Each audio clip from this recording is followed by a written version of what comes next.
Hello, everybody, and welcome to WarCrafters for May 18th, 2025. It's Season 2, Episode 20. I am Mayor Watt. I run ohmtown.com. That's that site right over there.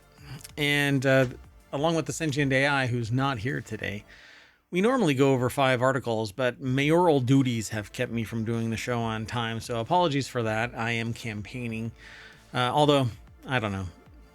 Mayor of ohmtown is a lifetime appointment anyway. That said, we're going to talk about 5 articles, starting with Leeroy Jenkins turns 20. Altered Alma, a forgetting game. The Powerwash Simulator for firebugs, and 4 cool games that we can get into on the other side of our intro music.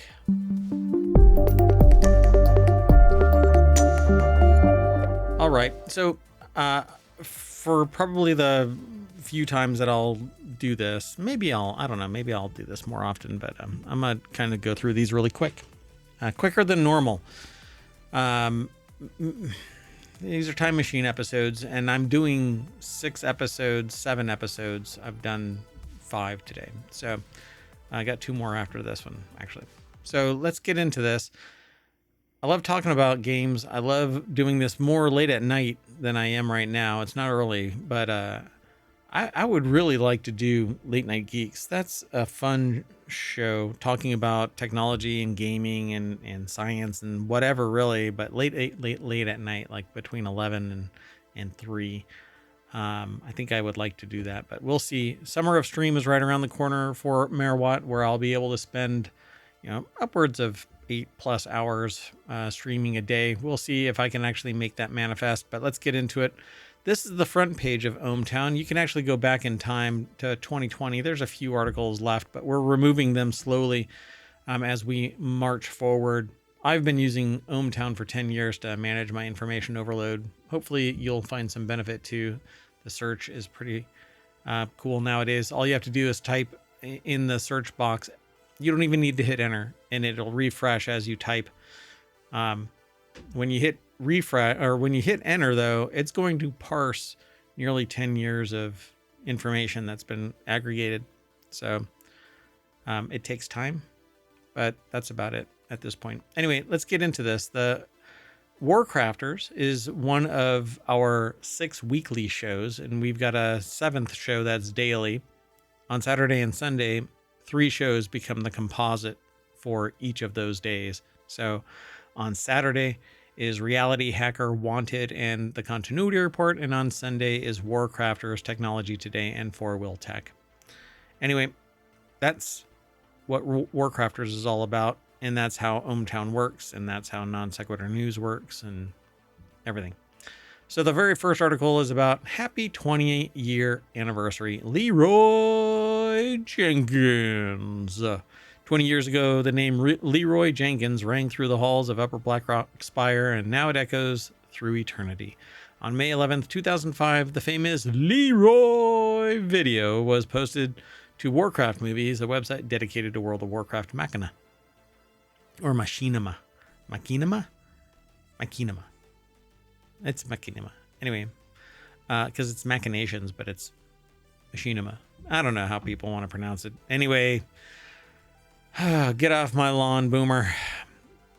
The video came out from a guild called Pals for Life. In it, the guild leader addressed the group in a semi-serious tone, asking, after coming up with a detailed plan, can you give me a number crunch real quick? In response, the apparent number crunching guy laid down the first meme of the video. I'm coming up with 32.33 repeating. The repeating part is... And then somebody just busts out, Leeroy busts out, Leeroy, time's up, and delivered a battle cry for ages. Leeroy Jenkins. Soon after charging in from AFK state, Leeroy Jenkins stepped on a bunch of dragon eggs that spawned hatchlings, killing everybody in the room, and then the dust settled, and Leeroy was berated. God damn it, Leeroy, one said, and another adding, you moron, taking things in stride. Leeroy responded with, at least I have a chicken. So it's gone down in history as a defining moment for viral videos, viral clips, while bringing some gaming culture into the mainstream. So Family Guy, trivia on Jeopardy, How I Met Your Mother impersonation, Howard Stern, Even U.S. House Rep Jared Huffman used the rallying call during a Speaker of the House vote. Pretty cool. So Jenkins, rewarding the Jenkins title for a World of Warcraft achievement in making Leeroy Jenkins NPC voiced by Ben Scholes, the real Leeroy Jenkins in the Warlords of Draenor expansion. So Kotaku confirmed in 2017 that the beloved clip was staged as a comedy skit by the Pals for Life Guild after much speculation about its authenticity. We didn't think anyone would believe it was real. We thought it was so obviously satire, but we were wrong. Yeah, I would say. The article is over at Polygon by Kyle Burke, by the way. We're still shouting his name 2 decades later, and yes, I have shouted that actually in a meeting.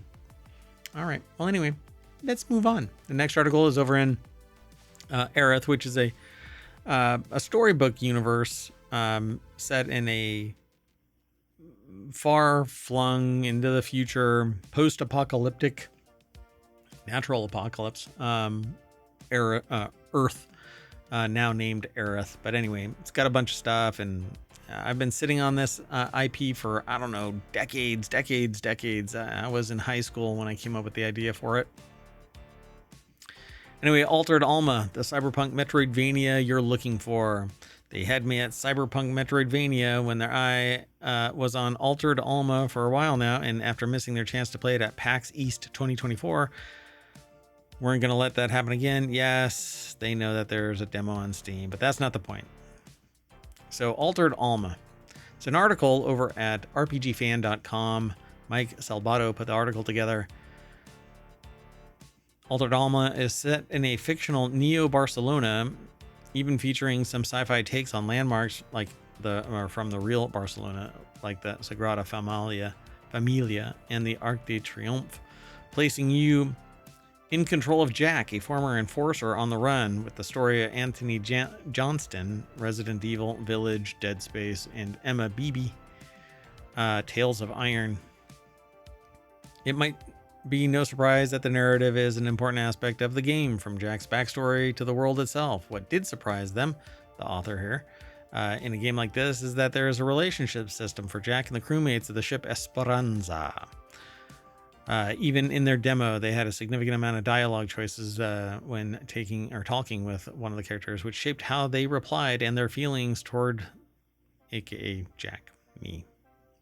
So pretty cool. I like the graphics. They're rather 8-bit, 16-bit, kind of, low res, but still high res kind of thing, 8-bit graphics, pixel art kind of style.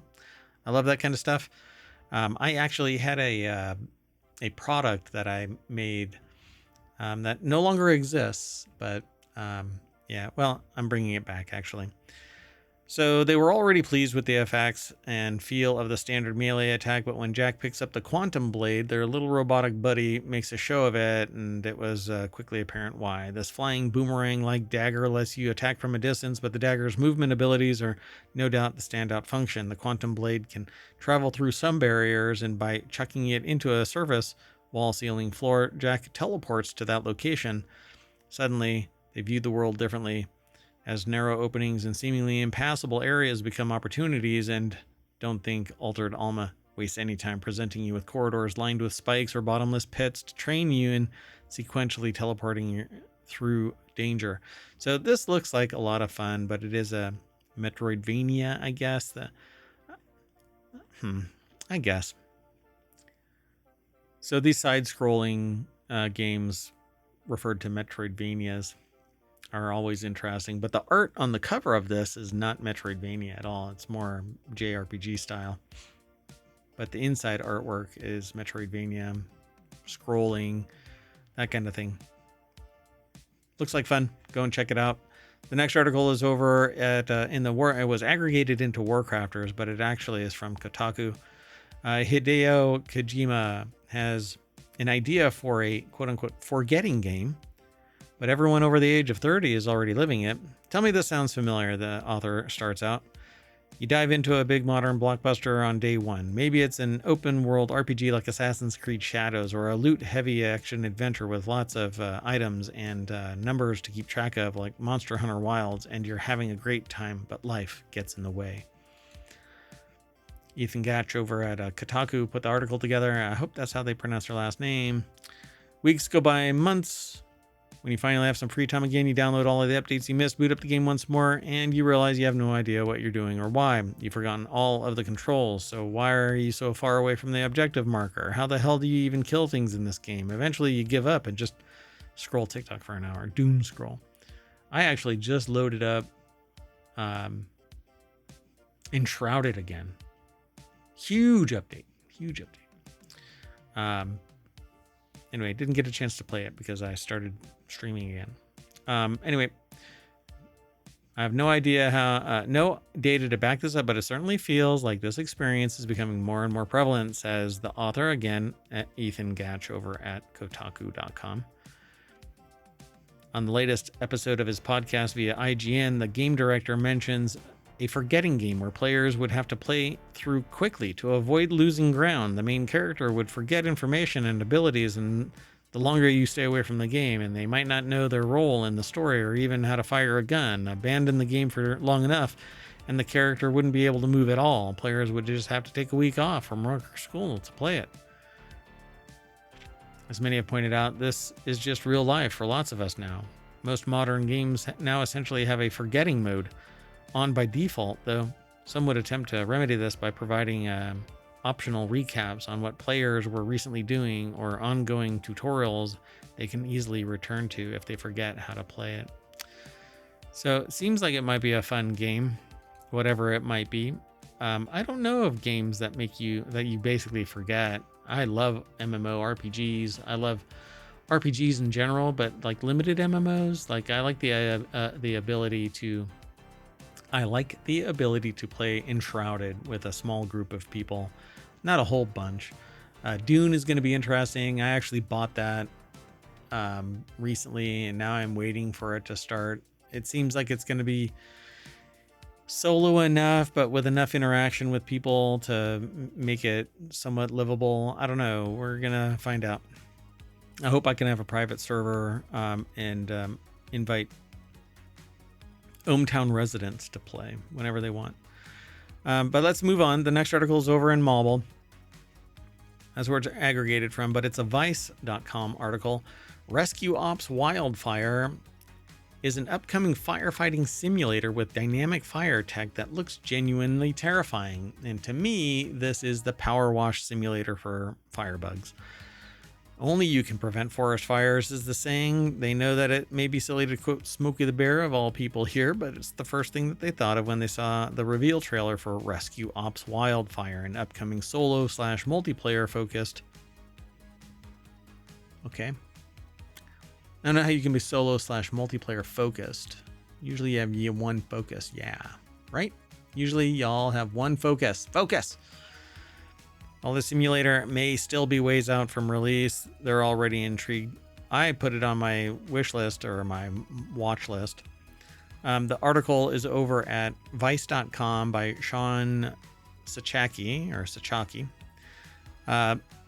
But that's what it is. It looks like Powerwash for firebugs. You're basically a firefighter and you're told to go and put out a fire. We'll drop into the middle of a blaze via helicopters, need to help and find and help civilians, all before battling the raging fire that continues to erupt. And according to the Steam description for Rescue Ops Wildfire, we'll be able to call in tactical support with water drops, attack and defense lines, and more. And it seems that Rescue Ops Wildfire is fully leaning into the simulation aspect, and that's what has the author really interested. For me, I think that it is like Powerwash Simulator, and it'll be as fun as you can imagine. Streaming is going to be, watching people play this while from their streams is going to be really entertaining because, well, it depends. I mean, people like me are pretty chill when I'm playing a game and I don't really freak out and stuff like that. I don't know. I guess we'll see. But other people, they ham it up and they're a different level of entertaining. And I treat streaming like other people treat football or some sport or whatever they're really deeply interested in. I like just watching people play games. It seems like it's a lot of fun. So between the ability to drive different firefighting vehicles, including trucks and helicopters, as well as co-op maybe, author says sign me up. And that's me. Sign me up. I am ready to play Rescue Ops Wildfire. And the last article for today's WarCrafters is over in WarCrafters itself. Kotaku's weekend guide, 4 cool games that they're vibing with as May evaporates before our eyes. We are more than halfway through May. May the 4th be with youth. Says this week is an odd one. We shook our heads at Bungie doing an absurdly obvious plagiarism thing with Marathon and were provided no assurances with Switch 2 will stay at its launch price. It'll go higher, don't worry. For instance, a laser that has been at a reduced price since the dawning of its existence is now suddenly $6,000 and there's no discount. So, and it's produced here in the United States is what they say. Proudly produced since 2025. And I'm sitting there going, okay, so if this is not the embodiment of things are going to get more expensive if they're produced in the United States, because we have we have a higher cost of living, we have a higher cost of regulation, monitoring, environmental controls, etc., pollution, etc. The only way to stop that would be to get rid of it. And the only way to get rid of it is to destroy the planet in the process. But that's not what you're here for. You're here for WarCrafters. So, right, let's look away. Don't look up. All while Sony is saying, hey, PS5 might have a price hike. Yes, it already has had its price hike. So this article is over at Kotaku.com. Claire Jackson, Carolyn Pettit, Ethan Gatch, and Kenneth Shepard put the article together, and it's 4 cool games. They list 3 of them right here. But we're going to start a slideshow, and we're going to look at just the slides. Not really going to bother with all the rest. Kotaku's weekend guide, 4 cool games we're vibing with as May evaporates before our eyes. Wizardom, Doom the Dark Ages, Dolok Town, and the 100 Line Last Defense Academy. None of these. Well, Doom the Dark Ages, which is really weird because there's like science, tech, spaceships, and whatever else in Doom the Dark Ages. It doesn't seem like Dark Ages, but everybody's a little different, right? So that's Wizardom. It looks like old school Doom style kind of thing. And then there's Doom the Dark Ages, and then there's Dolok Town. It says, what if you smash together 2D side-scrolling Minecraft-like Terraria with Zelda-infused top-down survival crafting sim Forager? You might get something that's post-apocalyptic cozy farming game Dolok Town. It hit early access. It did? Well, let's take a look real quick. Dolok. Yeah, it's $14 right now. It's marked as very positive. $14.99. You can go get it right now. So I won't really get into it other than it says it's a mix of resource accumulation, light combat, world building, exploration to keep them engaged, but keep the min-maxing voice in the back of their head relatively quiet. Pretty chill. Reminds them of Fez for some reason, they say. And presents a perfect little progression grind to vibe out to. And then they have the 100 Line Last Defense Academy. It looks JRPG-ish. They say that they've written about the 100 Line Last Defense Academy a couple of times for the weekend guide, but the deeper they get into Tokyo Games Tactics RPG visual novel, the more that they have to sing its praises, and they're not done with even one of the game's many routes. But just learning more about the scope of the game with each decision has them in awe. So pretty cool apparently. And that's that. Dun dun dun. Well, we'll start over, and that's it for today. Pretty cool. I thought this was a completely different game. I thought this was going to be Let's Go Fishing, and it's just a different era or something, but apparently not. Anyway, that's it for today's WarCrafters. I'm Merwat, and I'm getting out of here. Bye-bye.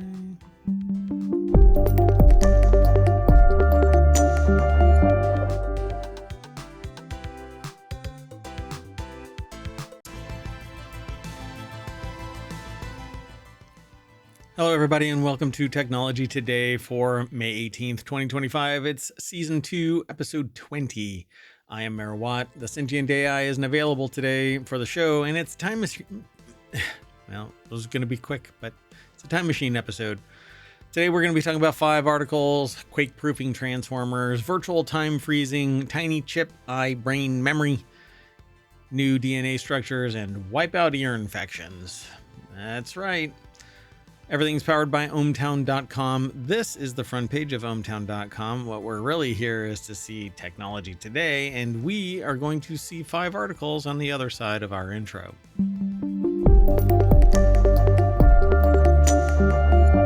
All right, let's get right on into it. We're going to talk about hardening the grid. Research team focused on quake-proofing transformer bushings.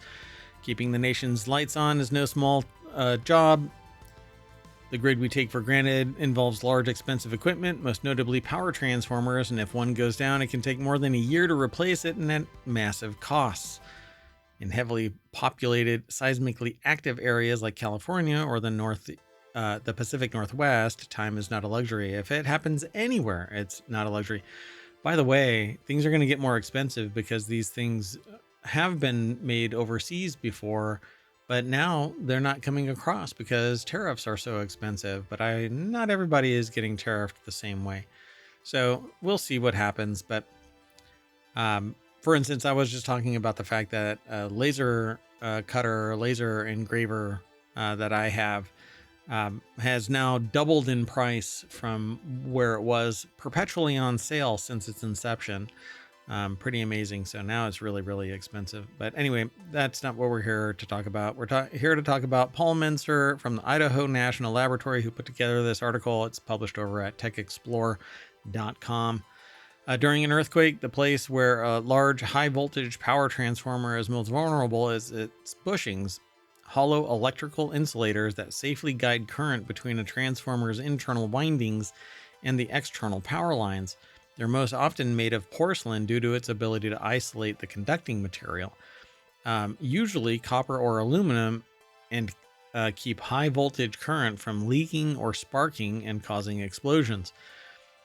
Yes, transformers can explode, and it's usually very violent. If you ever get the gumption to go and look this up, go and look it up on YouTube. Basically, like transformer boxes, or just look for electrical explosions, electrical box explosion. You'll see that it's quite violent and people have lost their lives because of this stuff. But resonant frequencies are the linchpin, says Bjorn Vogensmith, the principal investigator on the project and 2025 Presidential Early Career Award for Scientists and Engineers recipient. All objects have a resonant frequency, which occurs when input vibrations are maximally amplified in an object. When a sound wave shatters a wine glass, that is the resonant frequency at work. Usually, you find the resonant frequency and then turn up the amplitude, and eventually the mirror or the glass or whatever will break. In the history of civil engineering, perhaps the best known example is the collapse of the Tacoma Narrows Bridge in 1940. What happened there was the design of the bridge and the materials of its construction allowed it to flex. And as the wind pulsed across it, it flexed and flexed and flexed until it just fell apart. It was nicknamed Galloping Gertie because it actually flexed enough that it stayed in place for a while, but its strength basically broke down entirely. So in an earthquake, seismic waves cause the up and down or back and forth or both motions on the ground, and is transferred into the large transformers. Because of their flexibility and density, big power transformer tanks made of steel and filled with insulating oil can resonate dynamically. You actually see these transformers up on poles. Those can sometimes fail and they explode. The oil is there to act as insulation and cooling. So Vogensmith and his colleagues, Shandu Bolasetti of INL and John Bender of WEGAI, a Boise-based engineering firm, are seeking to tackle the problem by inventing a decoupling device that shifts the resonant frequency of the bushing away from that of the transformer. The decoupler they are designing can be easily installed at the base of the bushing and retrofitted to older transformer models for a low cost. So at the culmination of their project, Vogensmith and his colleagues hope to test the resonance frequency decoupler in a big way. They managed to secure a 500,000-pound transformer, which they hope to take to the earthquake simulator at the University of California in San Diego in 2026.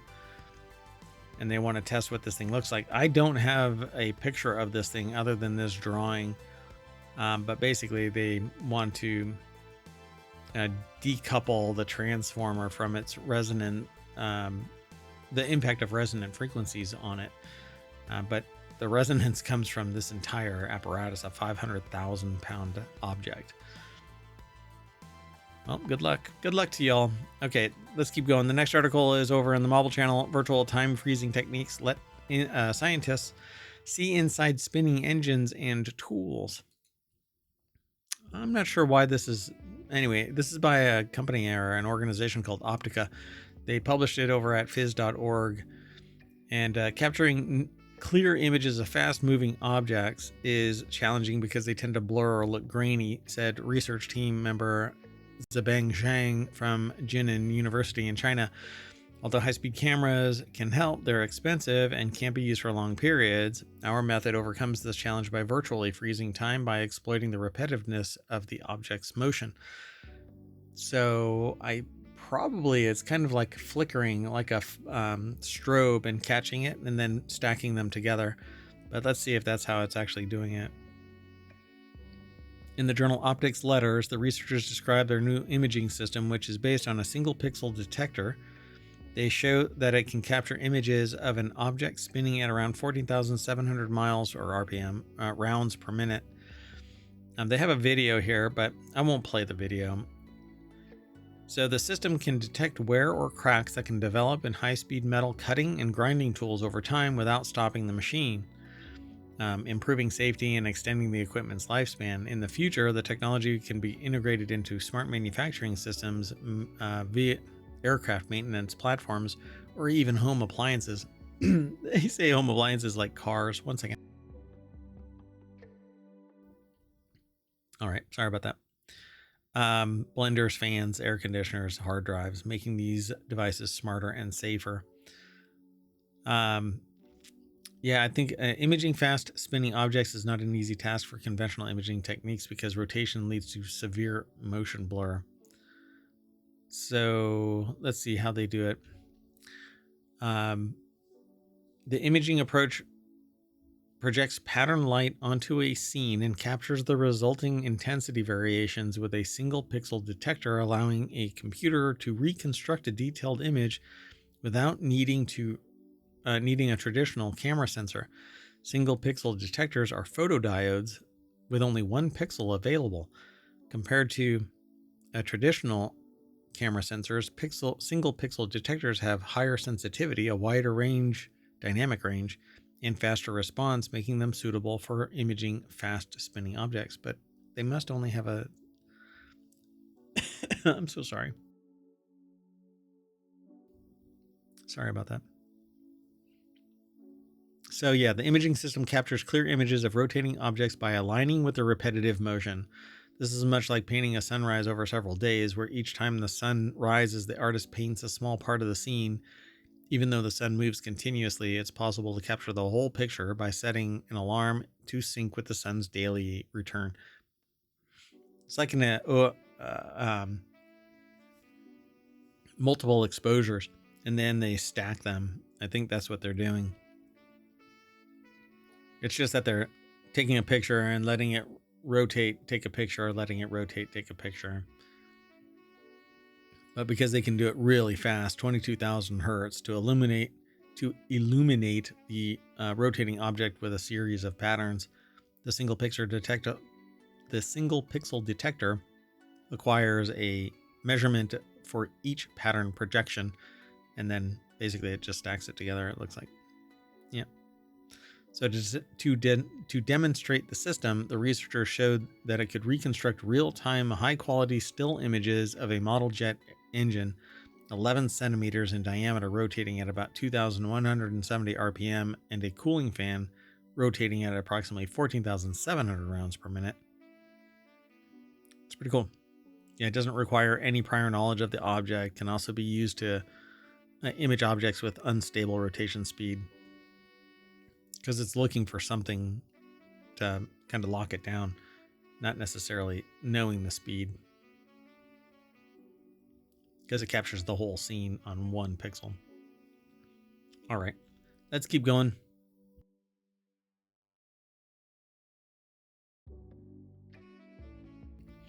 So the next article is over in Technology Today. This tiny chip sees like an eye, thinks like a brain, and remembers instantly.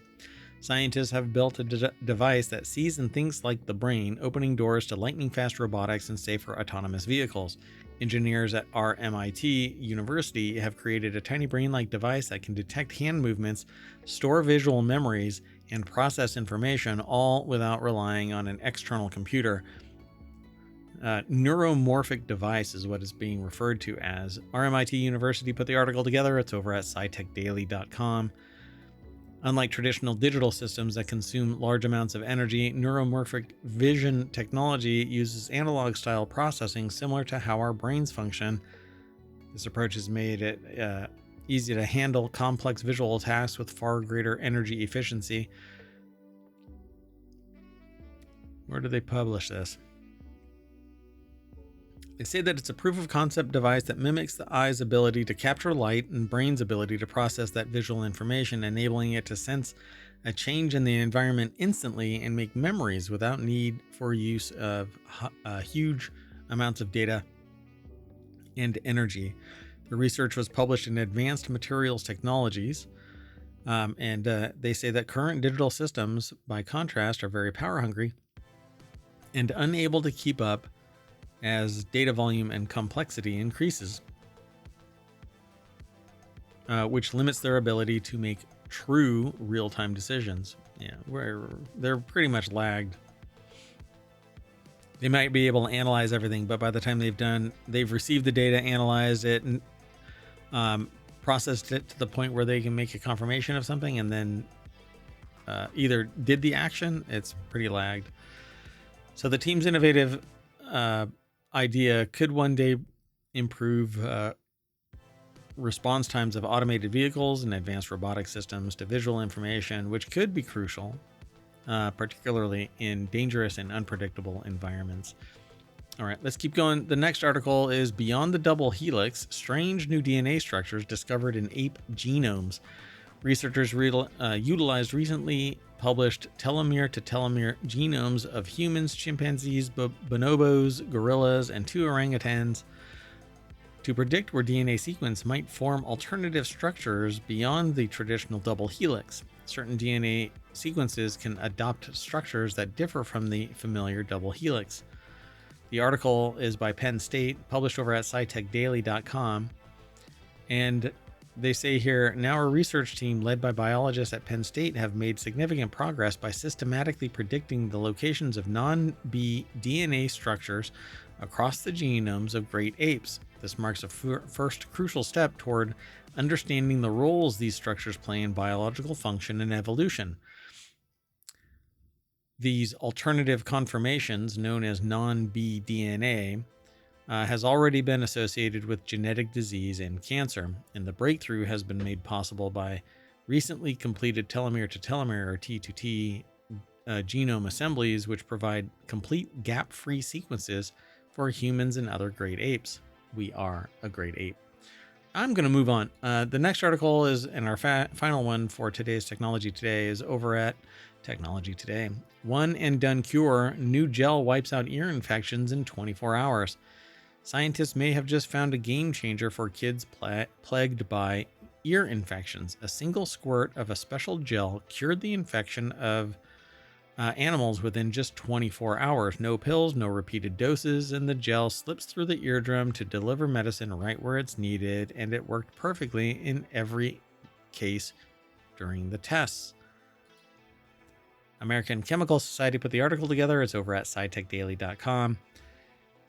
Treating the infection directly at its source could prevent side effects, but there's a major obstacle. The infection sits behind the eardrum, which blocks most medications. To get around this, researchers created a tiny drug-carrying bubble called a liposome to help the medicine slip through. Surprisingly, the team found that negatively charged liposomes, not the typically favored positive ones, were the most effective.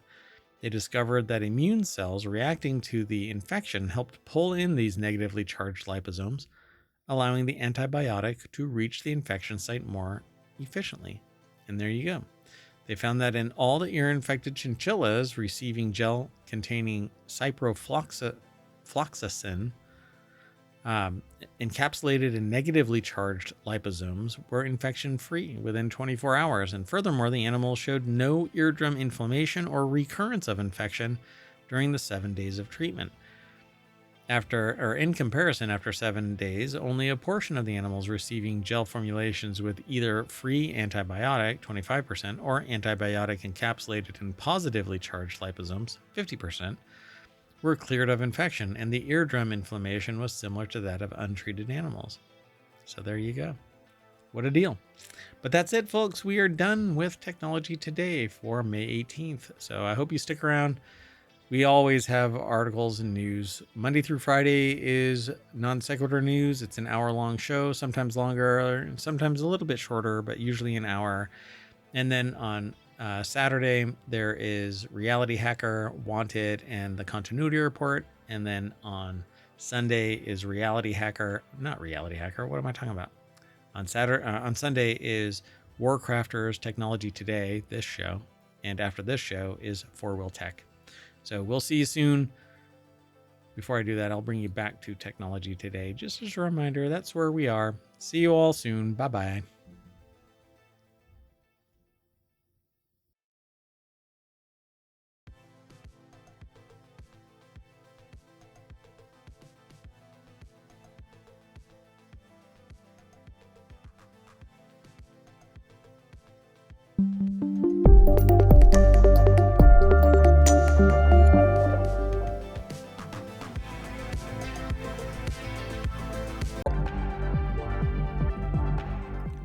Hello, everybody, and welcome to FourWheelTech for May 18th, 2025. It's Season 2, Episode 20. I am Mayor Watt. I run ohmtown.com.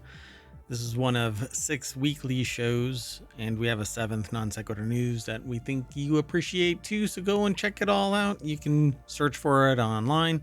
You can go over to YouTube. We stream there live. We stream to Twitch live. We turn everything into a podcast. There's a Patreon and a Discord. There's a TikTok I haven't done much with. But anyway, everything is powered by ohmtown.com, a news aggregation site that's been saving me from information overload for a decade. So go and check it out. Thanks for stopping by. See you on the other side of our intro music.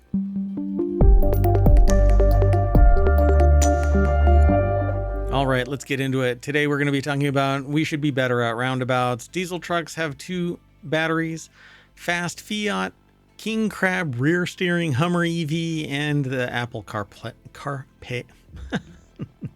I almost made it. The Apple CarPlay Pro.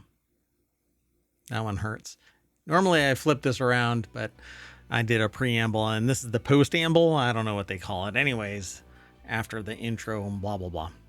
So let's get right on into it. This is a time machine episode because I've been campaigning, and even though it's a lifetime membership, I have to kiss babies and shake hands and stuff like that. So unfortunately, I was busy all weekend and on Friday. It all kind of sucks, but that's okay. I have 1,000 bosses, but I love doing ohmtown. So no, I really do. So everything this weekend was fun, and met a lot of people, and shook hands and kissed babies, and hung out at a baseball field, and where else? Yeah, went to a brewery, that kind of thing. Anyway, it was a lot of fun. So that said, this is the front page of ohmtown, but you're here to look at FourWheelTech, and this is FourWheelTech. And inside that is the first article. We really should be better at roundabouts by now, but a Dallas driver launched their car off of a roundabout last Thursday, sending the car crashing and rolling before it burst into flames and smashed into a condo. I've seen similar in the past. This seems like it's an old article, but it's not. This is wild. So Ryan Eric King over at jalopnik.com put the article together. The video footage looks ripped from an early Fast and Furious knockoff. The car comes into shot, hurtling down the street, blasting past another vehicle. At this point, the sedan is going far too fast to make the roundabout, and you can hear the tires screech just before the car plows into the landscaped center island, launched into the air. The landing was rough. The car came down at an angle on the opposite curb and pitched into a roll. Most of the destruction happens at the edge or out of frame. You can see the car burst into flames as it rolls out of the shot, and then a CCTV camera shakes as the car hits the building that it's residing on. Unbelievable. So I don't know what went on, but let's see. There was another driver at the incident. First responders got to the scene, nearly struck that person and another neighbor. The police arrested that driver at the scene and charged her with driving while intoxicated. Yeah, there you go. The next article is over in FourWheelTech. You can watch the video if you want to go over there to Jalopnik. The next article is over at FourWheelTech. The reason why diesel trucks have 2 batteries, I thought that it's because it needs extra power to kind of in diesel engines, they don't have conventional spark plugs. They have igniters, glow rods, or glow bulbs. I can't remember what they're called. Anyway, I wonder if that's what it is. The doctor from Doctor Who has 2 hearts because he's from planet Gallifrey. But why in the world do diesel trucks have 2 batteries? So let's see. If you don't know anything about diesel trucks, they kind of frame it a different way. But Richard Sachek over at jalopnik.com says it a different way. You might be in for a surprise the first time you peek under the hood of a diesel vehicle. That's because many diesel-powered pickups have 2 full-size batteries as opposed to 1. However, that's never. It says in theory the 2 12-volt batteries could be connected in series, which means that the voltage is added together for a voltage of 24. However, that's never been the case in reality because every modern car for decades has used a 12-volt electrical system. Instead, the batteries are connected in parallel, which doubles the single battery's amperage instead of its voltage. So, amp is short for ampere, which is a measure of electrical current. We use in ohmtown volts for our currency. I am Mayor Omer Watt. Yeah. So anyway, let me do something real quick. Well, anyway, before I get distracted, I'm easily distracted. Instead, the batteries are connected in parallel. So an analogy that's sometimes used is to compare amperage to water flowing through a garden hose. More amps equals more water, and the hose is your battery cable. And most batteries have 400 to 1000 amps, sometimes specified as cold cranking amps. Therefore, running 2 800 amp batteries in parallel would result in the same 12 volts, but a whopping 1600 amps of cranking power. So why? Well, diesel engines have much higher compression ratio than the gasoline counterparts, which makes them more difficult to turn. That means that the electric starter motor has to have basically more strength to turn over. So they say, please accept our apologies if you're already a master at understanding compression ratios. But for those who don't know, the compression ratio is a cylinder's volume when the piston is at the bottom of its stroke.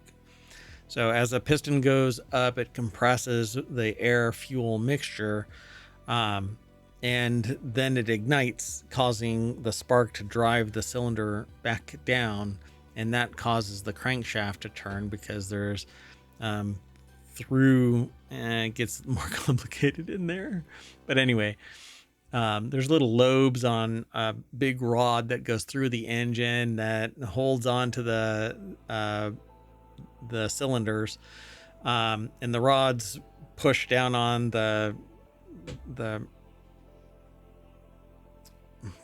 it basically turns this thing because they're just a little offset, and it makes it spin. And depending on how they are in rotation, it spins more efficiently, more effectively. And anyway, you have to get all of this right from the compression ratio, otherwise it can actually bend the rod or it can destroy the cylinder. And you have to have everything lined up and lubricated. Yeah. So it says if you have 100 cubic centimeters of space in the engine block cylinder at the bottom dead center and 10 cubic centimeters at the top dead center, that is a compression ratio of 10 to 1. Gasoline-powered engines typically have a compression ratio somewhere between 8 and 12 to 1, but diesel engines have 14 all the way up to 25 to 1, so roughly double that. But I thought it's for these glow rods that actually allow diesel engines to ignite, but all right, I guess not. Interesting.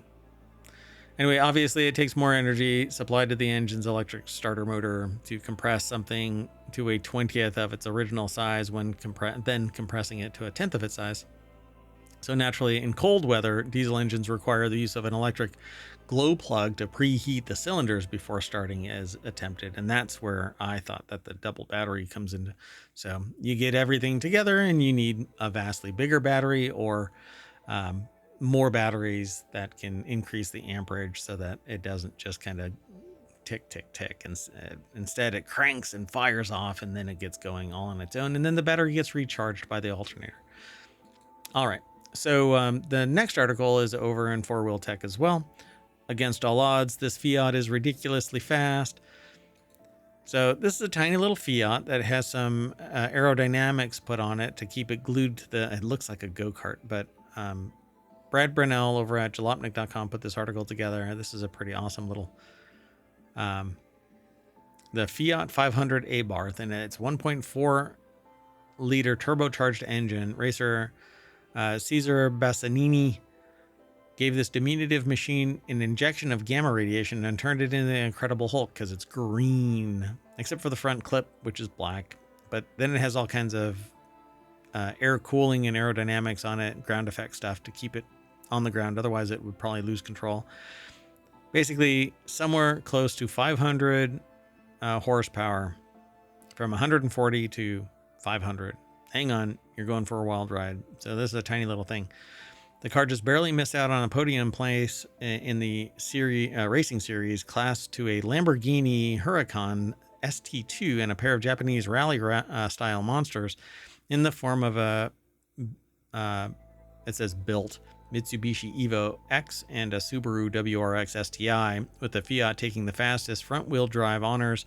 I'd call that a win, even if I were Caesar. So yeah, this thing has these pretty big slicks for a 500 horsepower Abarth 500. Pretty amazing. It looks like at least 16 inches added track width.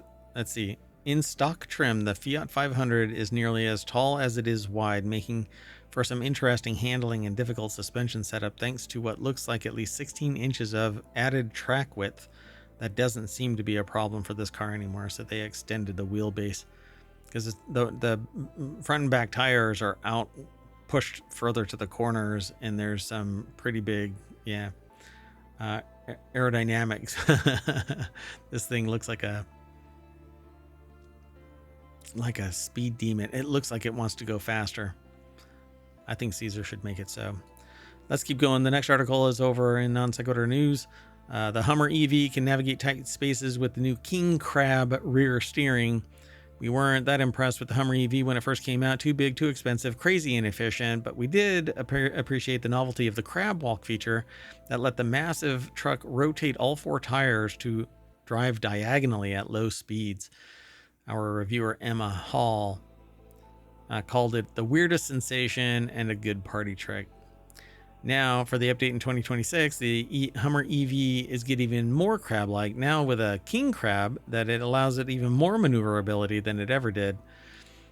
The turning back wheels allows it to get into tighter spaces easier. Andrew J. Hawkins over at The Verge put the article together.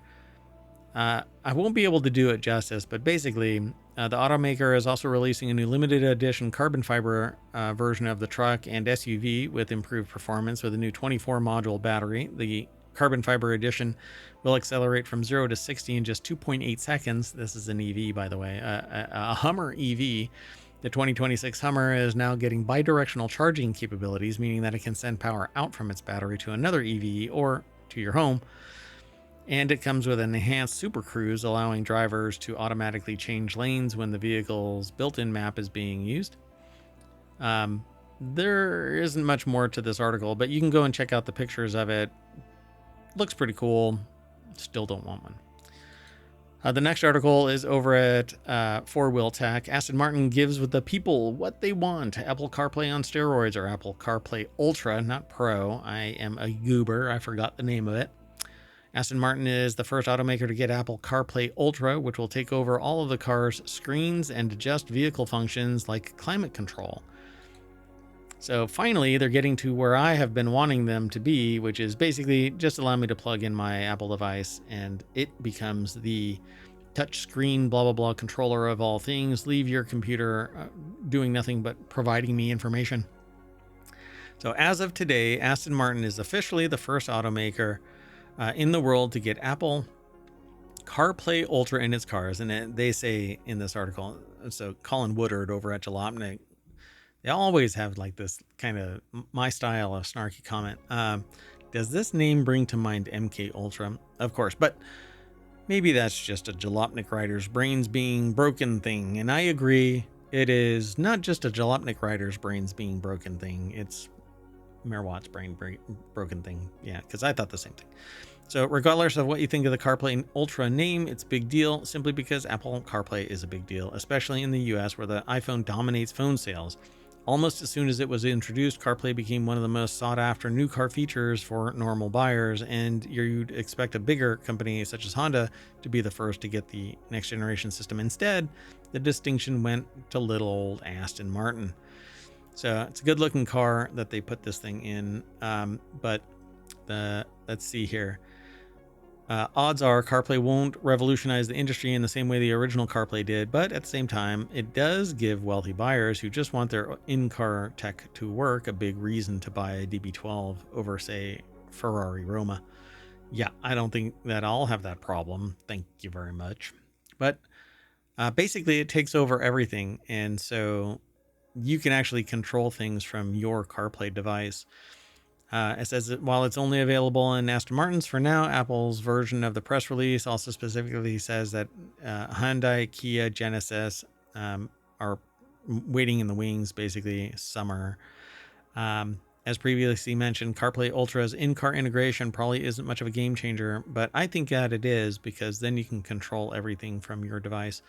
But it wraps into, once you connect your device, it wraps everything up in the Apple aesthetic and allows you to control it. So I think this is pretty cool, at least for iPhone users. Anyway, maybe I'll go buy an Aston Martin. But that's it, folks. That is it for... Wow. I did this show really fast. FourWheelTech. And we'll see you tomorrow. Bye-bye.